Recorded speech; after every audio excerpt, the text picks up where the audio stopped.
মধ্যপ্রাচ্যের রণক্ষেত্রে কি তবে শান্তির সুবাতাস বইতে শুরু করেছে?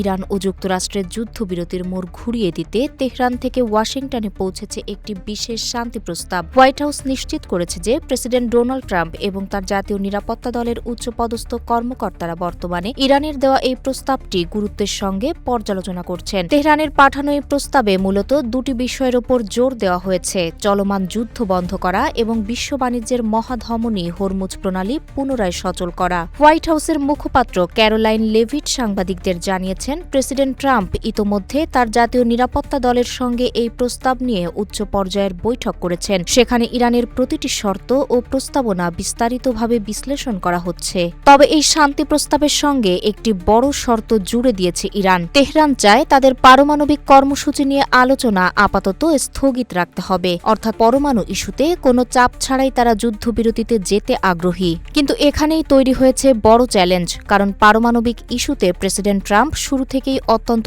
কঠোর অবস্থানে রয়েছেন। মুখপাত্র লেভিট স্পষ্ট করে বলেছেন, ইরানের বিষয়ে প্রেসিডেন্ট ট্রাম্পের রেড লাইন অত্যন্ত স্পষ্ট জানিয়ে দেওয়া হয়েছে।